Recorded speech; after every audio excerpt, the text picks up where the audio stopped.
She stood beneath the crystal arch of the imperial hall, listening as the vow was spoken in a language older than most stars. Every word echoed like a chain locking into place. This marriage was not born of love, or even hope. It was born of necessity. Lady Serelith of House Valor kept her posture perfect, her expression calm. Inside, her thoughts were anything but. Her house had once commanded entire sectors. Now it clung to survival, weakened by decades of failed wars and lost allies. The council had made it clear, without this alliance, House Valor would fall. And so she married a human. He stood beside her, taller than expected, dressed not in ornate armor or noble robes, but in a simple, dark uniform. No jewels, no ceremonial weapons, just a small metallic insignia on his chest that marked him as a former officer of the Terran Defense Forces. His name was Daniel Hale. To most of the gathered nobles, humans were a strange choice. Humanity was young, loud, and constantly at war with itself. Their technology was practical, not elegant. Their ships lacked beauty. Their politics were chaotic. The galaxy tolerated humans, traded with them, but rarely respected them. Serelith had never imagined she would be bound to one. As the ceremony ended, Daniel turned slightly toward her. His movements were careful, almost restrained, as if he understood he was walking through a world that did not belong to him. "You okay?" he asked quietly, in standard trade tongue. She met his eyes for the first time. They were a deep brown, steady and alert, not arrogant, not fearful, just present. "Yes," she replied after a pause. "This is acceptable." He nodded, accepting the answer without offense. "Then I'm glad." That simple response unsettled her more than any boast or protest would have. Over the following days, Serelith observed her new husband from a distance. Daniel did not attempt to assert authority. He did not demand privileges. He spent hours studying star charts, historical records, and military logs, most of which her own commanders had long ignored. When nobles addressed him, he was polite. When they dismissed him, he did not react. This only deepened the belief that he was exactly what she feared: harmless. Her people needed strength. They needed a warrior, a symbol. Instead, they had been given a quiet human with no fleet and no title. The situation worsened quickly. Scouts brought grim news. The Karth Dominion, a brutal expansionist power, had begun mobilizing fleets near Valor-controlled space. Their ships were larger, their weapons more advanced. The last time House Valor had faced them, the result had been a devastating loss. Emergency council meetings filled the halls. Generals argued over outdated strategies. Nobles blamed one another. Fear crept into every conversation. Daniel attended none of these meetings at first. Serelith found him instead in the archive chamber, surrounded by glowing data panels and old war records. He was seated on the floor, sleeves rolled up, completely focused. "You should be preparing to evacuate," she said coolly. "This place may not be safe." He looked up, calm as ever. "That depends on what your people plan to do." "What we plan to do," she said, "is likely not enough." He studied her face for a moment. "You don't believe they can win." She did not deny it. "We have tried every honorable tactic, every formal engagement. We have lost every time." Daniel stood slowly. "Then maybe honor isn't the problem." That earned him a sharp look. "Careful. You speak of traditions older than your species." He nodded. "I know. Humans had similar ones. They got us killed too." That was the first time she felt something shift. Within hours, the first Karth strike came. A border outpost fell in less than 10 minutes. Communications cut out mid-scream. Panic spread through the capital. The council ordered a defensive formation around the homeworld. Serelith watched the fleet assemble with a familiar sense of dread. Too rigid. Too predictable. Daniel stood beside her on the observation deck. "May I speak freely?" he asked.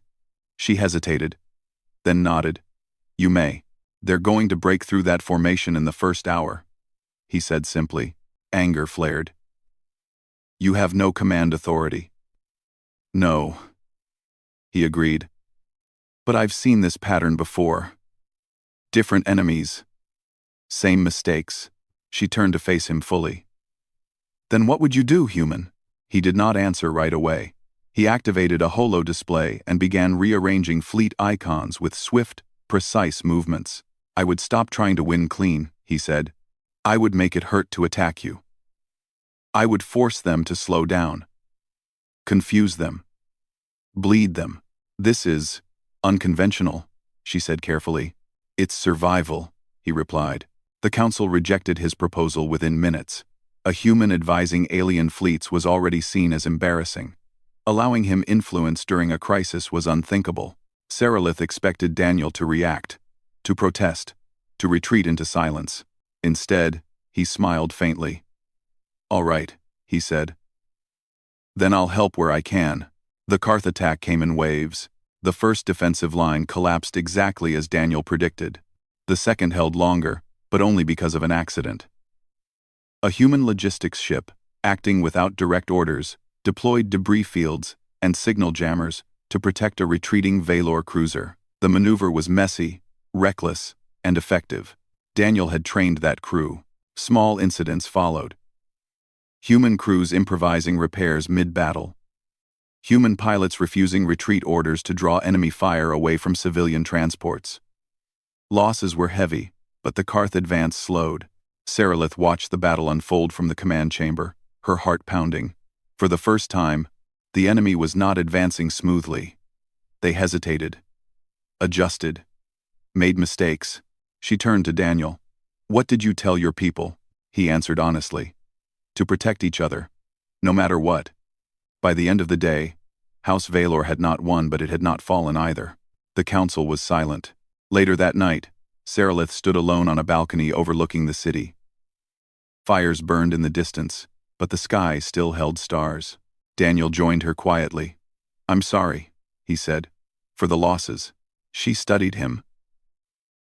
You knew this would happen. Yes, he said, but I also know it could be worse. She folded her arms. You are not what I expected. He gave a small laugh. I hear that a lot. Below them, alarms sounded again. Another enemy fleet approaching.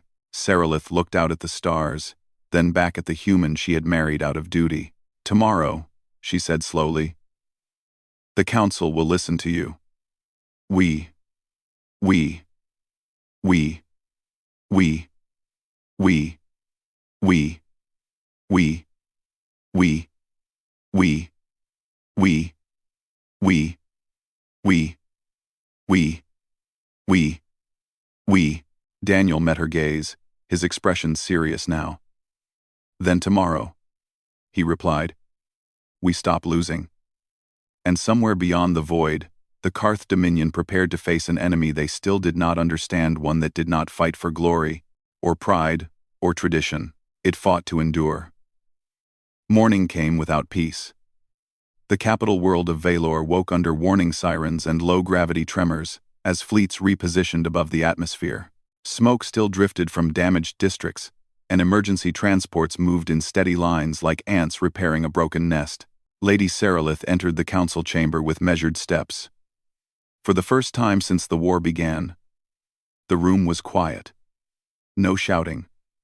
No accusations. Only tired faces and burning data screens showing enemy movement. Daniel Hale stood near the far wall, hands clasped behind his back.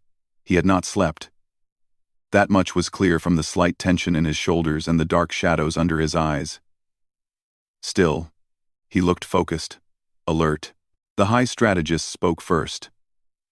The human predicted the collapse of our outer defense, he said flatly. He was correct.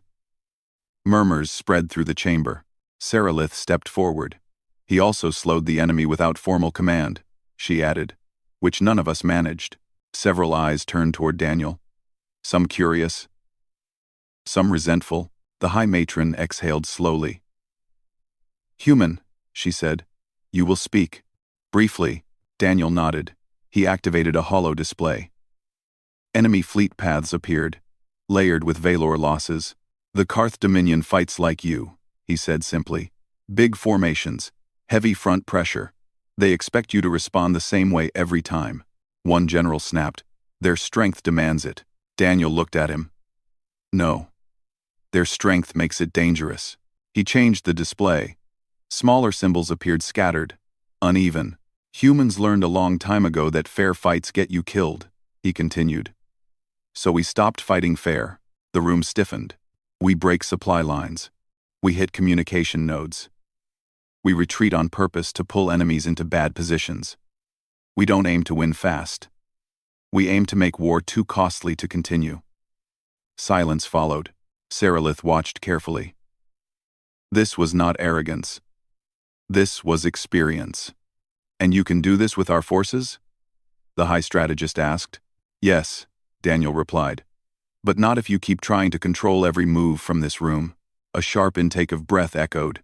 That borders on insubordination, one noble said. Daniel met her gaze. So does extinction. The High Matron studied him for a long moment. What do you require? Authority over joint operations involving human crews, Daniel answered. And freedom to restructure some of your fleet units. Voluntary participation only.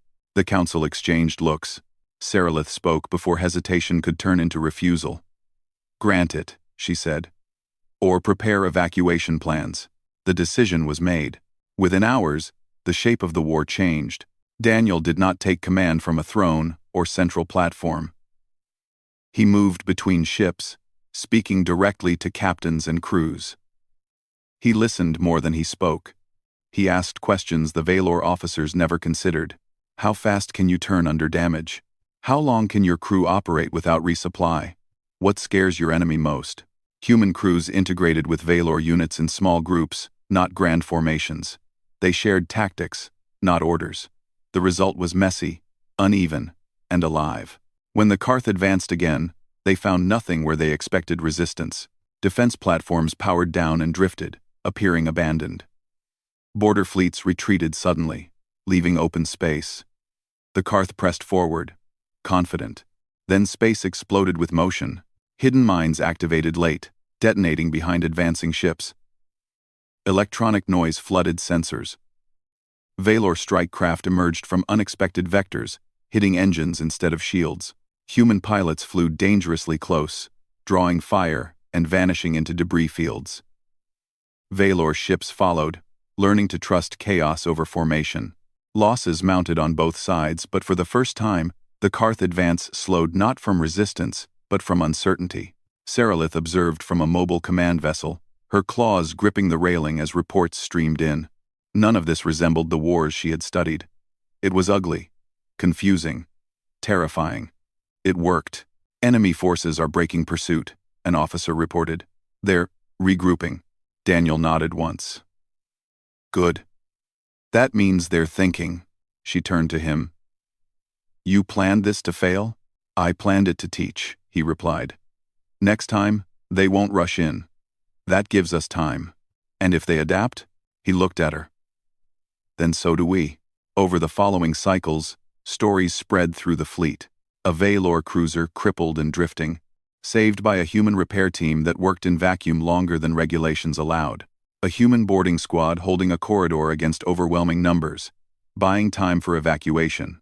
A mixed crew choosing to scuttle their own ship to take an enemy command vessel with them. These stories did not glorify death.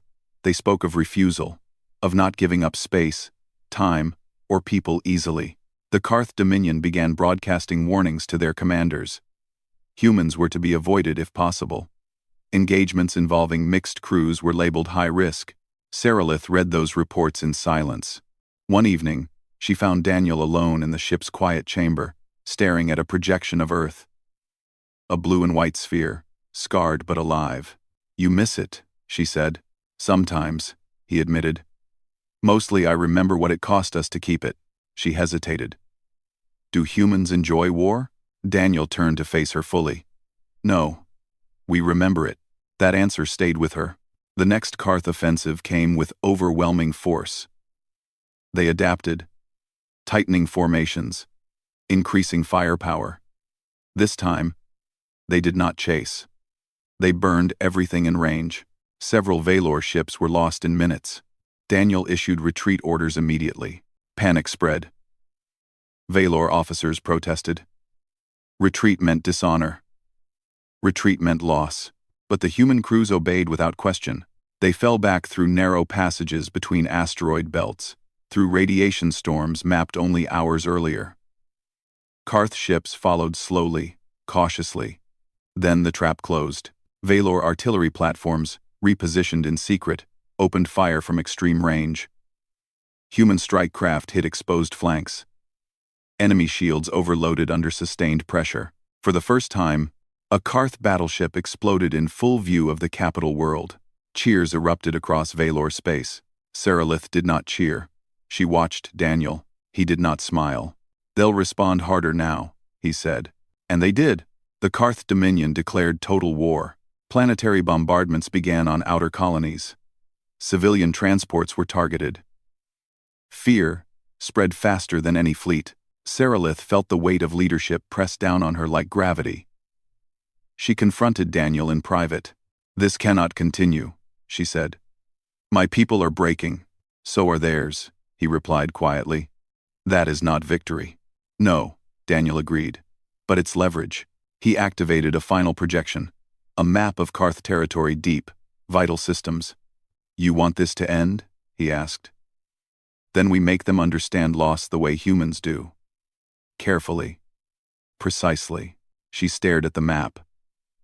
"You are asking me to authorize strikes far beyond our borders. I'm asking you to end the war before it consumes you," he said. "Humans don't win by being stronger. We win by being unbearable to fight." Seralith closed her eyes. When she opened them, her voice was steady. "Proceed." The first deep strike launched at dawn. It did not destroy worlds. It crippled shipyards. It shut down supply hubs. It isolated entire fleets, without firing a shot. The message was clear. The war was no longer safe for the Karth. As reports came in, Seralith felt something change not just in the balance of power, but in how her people looked at the humans fighting beside them. Not as tools. Not as allies of convenience, but as something dangerous, loyal, and unstoppable when cornered. And Daniel Hale, the quiet human she had married out of duty, stood at the center of it all, not as a conqueror, but as the mind shaping a storm that refused to end. The galaxy was changing, and the Karth Dominion was beginning to feel it. The early victories of Valor forces had been unexpected, almost lucky. Now, after months of relentless campaigns guided by Daniel Hale, luck was no longer a factor. Every engagement, every maneuver, every calculated sacrifice carried the mark of human strategy, swift, unorthodox, and devastatingly effective. Lady Seralith watched from her command deck as reports of Karth losses arrived like relentless waves. Entire fleets vanished without warning, ambushed in places where no fleet should logically have been. Transport convoys carrying vital supplies disintegrated under sudden bombardments. Her advisors called it chaos. Daniel called it method. "The enemy is adapting," one general warned. "They've changed tactics. They are cautious now." Daniel's eyes were calm, focused. "Good. That means they think we cannot predict them. That is exactly what we want. Now they fear. Now they hesitate." Seralith could feel the tension in the room. Every officer waited for his next command. Every noble held back criticism. Daniel did not give orders as traditional commanders did. He posed problems and allowed crews to improvise solutions. He trusted their skills, and in turn, they trusted him completely. It was a strange and beautiful thing to watch. The Karth Dominion, once confident in their superiority, now approached every engagement with caution. Their fleets moved slower, scanning for traps. Their admirals second-guessed themselves. They had never faced a species that understood war so deeply, yet did not worship it. Daniel's humans did not fight for glory or fear. They fought for survival, for each other, and for results. The next offensive came from the Outer Rim. The Karth aimed to capture a vital mining world supplying fuel to Valor fleets. Daniel had anticipated it. His response was simple yet brilliant. He divided his forces into small, unpredictable units. Human crews led, Valor ships followed. Each unit had freedom to act within a loose framework, creating constant confusion for enemy sensors. When the Karth fleet arrived, they expected a predictable defense. Instead, they were met with ambushes from multiple vectors. Mining stations exploded as makeshift turrets fired from unexpected angles. Fleets that had thought themselves safe were shredded by concentrated strikes. Small human boarding teams disabled enemy ships in daring, precise operations, emerging without casualties that would have been expected in any traditional battle. Reports of these actions spread across the galaxy. "The human strikes again," whispered traders and minor commanders. "He is no ordinary soldier. He is a force of nature." Seralith began to understand what was happening. The human she had married out of duty had become something more than a military advisor. He had become a symbol of cunning, resilience, and unstoppable human determination. Even those who had once dismissed him began to defer, to listen carefully to his advice. His calm authority had the weight of experience and intelligence the galaxy had underestimated for centuries. The turning point came during a battle in the asteroid belt near the planet Korvax. The Karth had sent a massive fleet to crush a Valor forward base. Daniel led a small contingent of human and Valor ships to intercept. Outnumbered 10-1, they relied on speed, misdirection, and ingenuity rather than sheer firepower. Asteroids became shields, gravity wells became traps, and every narrow passage was a gauntlet. Karth ships collided with debris, fired blindly into false targets, and fell into ambushes set by human crews. Each move was calculated, precise, and unpredictable. The Valor commanders were astounded. They had never seen strategy executed with such freedom, yet such discipline. "It's not possible," one whispered. Daniel overheard, but said nothing. He allowed the human crews and Valor allies to do what he had planned. When the battle ended, the Karth fleet was shattered. Only a handful of ships escaped. Casualties among Daniel's forces were significant, but the losses were measured, chosen, and purposeful. Every sacrifice had meaning. Every maneuver had reason. The noblewoman stood on the observation deck, looking at the remaining enemy ships drifting in retreat. Her people cheered, but she was silent. She realized that the human had not only won battles, he had reshaped how her people thought about war, about strategy, and about what humans were capable of. "Why do they fight like this?" she asked quietly, turning toward Daniel, who stood beside her. "They fight because they must," he replied. "But not because they are told. Because they understand the cost of losing and the value of surviving." "Is this human nature?" she asked, struggling to comprehend it. Daniel smiled faintly. "It is part of it. Adaptation. Cooperation. Learning faster than your enemy. Being willing to pay a price that makes them hesitate. That is what has kept humanity alive when nothing else could." As the Karth reeled from defeat, Daniel prepared for the next phase. The war was far from over. The Dominion would strike back, more cunningly, more aggressively. He knew it. He welcomed it. For humans, challenges were opportunities.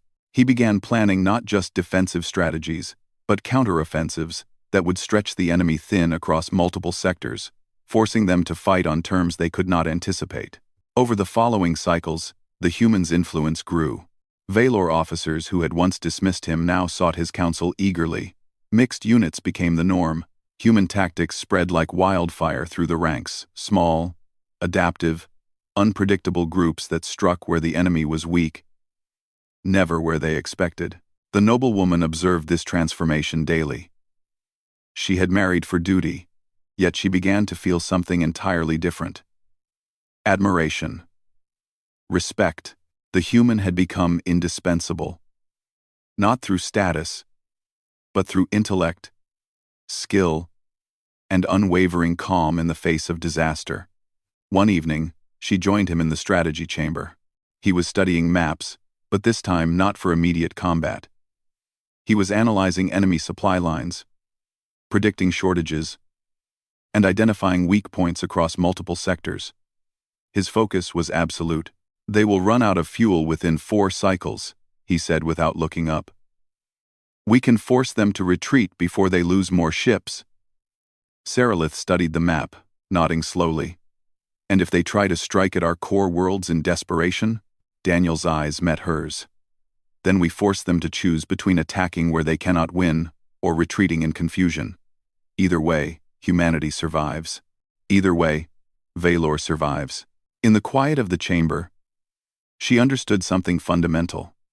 The human did not fight for honor, glory, or revenge.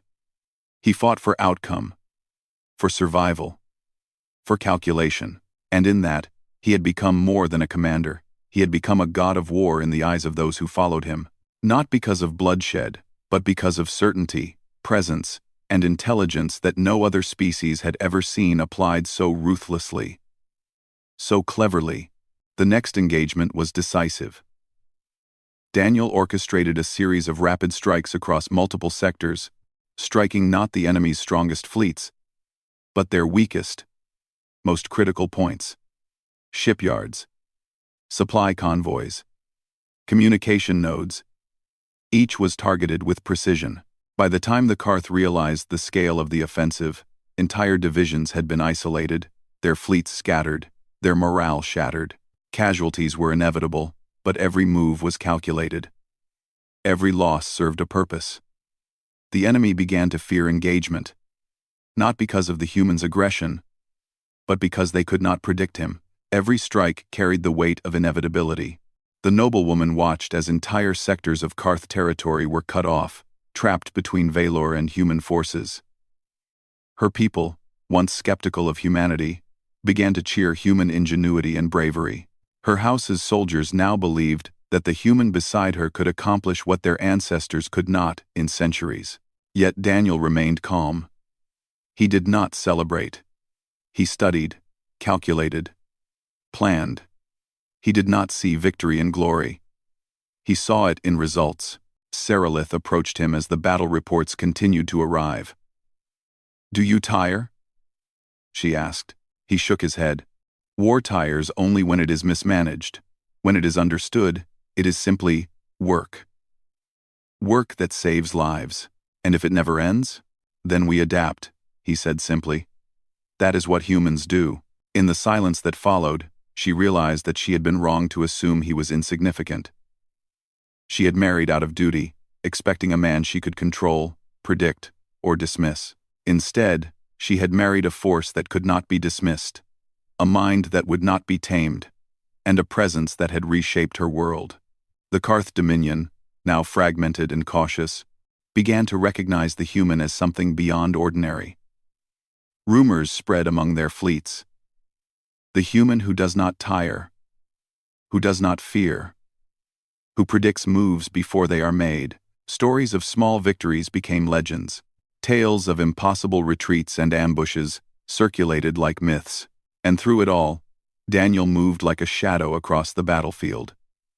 He was not a conqueror in the traditional sense. He did not seek power, recognition, or worship. He simply ensured that humanity and their allies survived, and in doing so, he became a figure of awe, a symbol of strategy, courage, and ingenuity that the galaxy had never seen. The noblewoman, standing quietly beside him on the observation deck, understood at last. She had married him out of duty, but now, she watched humanity rise through him. Unstoppable, unrelenting, and unbowed. He was no ordinary human. He was something greater, a god of war born not from violence alone, but from the brilliance, determination, and courage of a species underestimated for far too long. And the galaxy, whether it realized it or not, was about to be changed forever by the human she had married. The galaxy had shifted.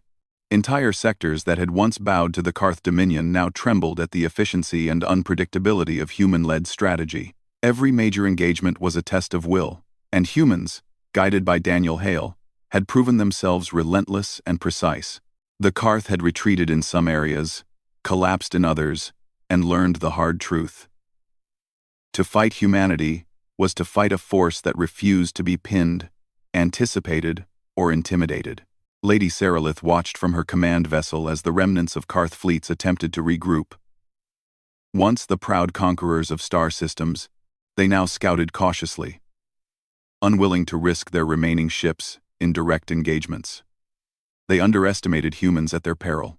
Daniel stood beside her, calm as ever, reviewing reports of the last skirmishes. The enemy had tried multiple strategies, but every movement had been predicted, countered, or turned to their disadvantage. He did not boast. He simply observed, recalculated, and planned the next move. "This is it," he said quietly. "They're close to desperation. Their supply lines are fragmented. Their morale is fractured. They cannot hold for long." Sarilith nodded. "And our forces? All units are ready. They trust their orders, and more importantly, they trust each other. That is why this works." Over the following cycles, Daniel orchestrated what would become the decisive campaign. Instead of attacking the strongest Karth fleets head-on, he targeted key hubs, fuel depots, repair stations, and communication arrays. Each strike was surgical, minimizing unnecessary loss while maximizing disruption. Valor and human crews worked in tandem, blending their strengths seamlessly. When Karth forces attempted to counter, they were met with unexpected resistance. Small human-led squadrons appeared where they should not have been.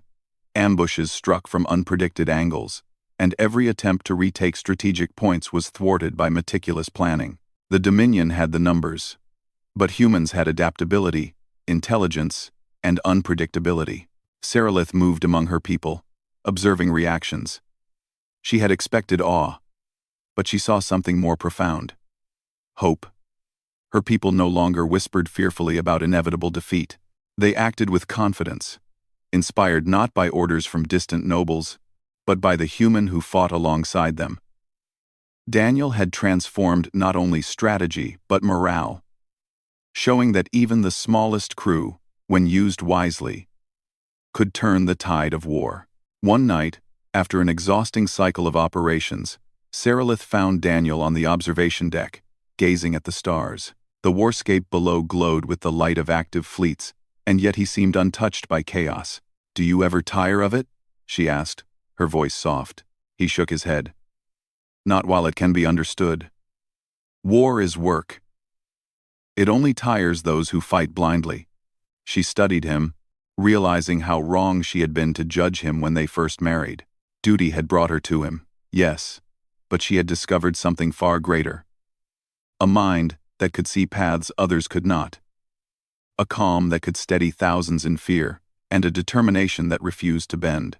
"The Karth will strike again," she said, voice low. "They are cornered.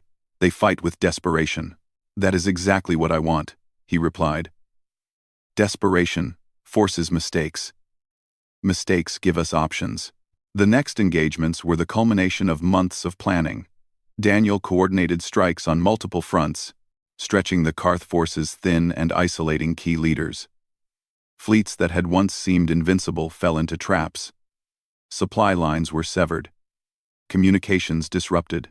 Morale crumbled further as rumors of human cunning spread among Karth soldiers. The noblewoman followed reports with a mixture of awe and disbelief. She had watched her people fight valiantly before. But this was a revolution in warfare. Humans did not rely on sheer strength. They relied on intellect, coordination, and the willingness to accept calculated risk. Every maneuver was a lesson in patience and adaptability. Finally, the decisive battle unfolded near the outer rim of Karth space. The Dominion had concentrated their remaining fleets, desperate to regain lost ground.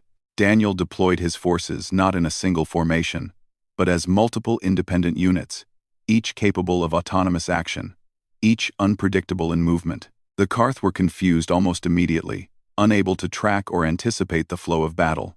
As ships clashed across the void, Daniel moved from one engagement to another, coordinating human and Valor crews. Strike teams disabled critical engines, artillery units targeted supply convoys, and command vessels found themselves trapped in corridors of fire they could not escape. The Karth fought with ferocity, but every action had been foreseen, countered, or manipulated into failure.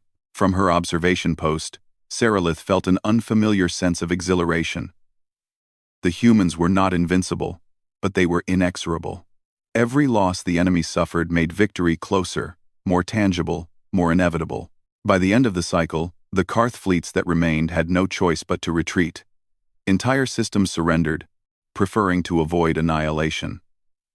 Communication from the Dominion spoke of negotiations, concessions, and strategic withdrawal. Humanity and Valor had forced not only a military victory, but a psychological one. The Karth understood that further resistance would be pointless. In the aftermath, as fleets regrouped and casualties were tended, the noblewoman found Daniel once more. He stood among the crew, quietly observing repairs and resupply efforts. He did not claim glory, nor did he seek recognition. He ensured efficiency, safety, and readiness for the next potential threat. "You've done more than I imagined," she said, approaching him.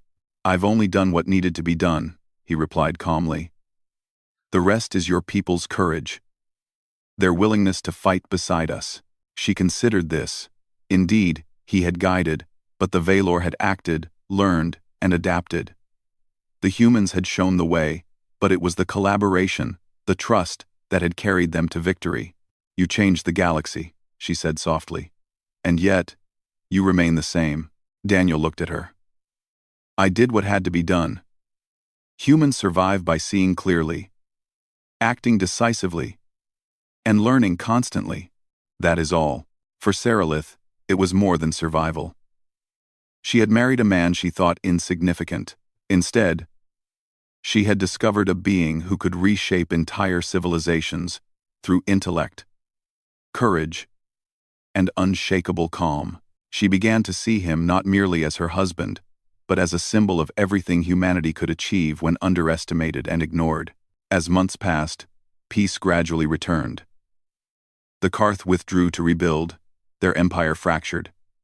Valor territories regained stability. Trade routes reopened. Systems, once threatened by annihilation, were now defended by integrated human Valor forces. Their tactics permanently transformed by Daniel's influence. Galactic leaders, once dismissive of humanity, took note. Humans were no longer seen as a minor species. They were respected, feared, and sought as allies. Entire councils debated human methods, trying to understand how a species so young and unrefined could dominate even the most experienced powers. Amid the celebrations and reforms, Seralith remained by Daniel's side. She reflected on how she had married out of duty, expecting a life of ceremony, politics, and obedience. Instead, she had witnessed history, guided by a human who had proven that intelligence, courage, and adaptability could outweigh tradition, power, and expectation. "You were always underestimated," she said one evening as they stood overlooking the capital city. "And yet you've done what no one else could." Daniel glanced at her with quiet humility. "Underestimation is an advantage," he said. "It forces you to be better, to think differently, to survive." She nodded slowly, understanding at last. She had married him as a duty, but she stayed because of respect, admiration, and recognition of the extraordinary. The human beside her had not sought godhood. Yet in the eyes of those who followed, he had become something close. A god of war. Not through fear, but through mastery, courage, and the brilliance of his mind. The stars above seemed quieter now, as if the galaxy itself had paused to acknowledge the rise of humanity. Seralith and Daniel stood together, not as ruler and advisor, nor as duty-bound spouses, but as partners who had shaped history, changed perceptions, and ensured survival. In the end, the galaxy remembered the victories, but it also remembered the human who led them, not with prideful fury, nor with domination, but with unyielding intelligence, calm courage, and unbreakable resolve. The war had ended, yet the story of the human who had risen like a god of war was only beginning. For those who had fought beside him, and those who had watched from afar, humanity would never again be underestimated. And Lady Seralith, who had married out of duty, now stood beside a legend born from modesty, strategy, and unwavering determination. The universe had changed, and in the quiet of the stars, she realized one undeniable truth.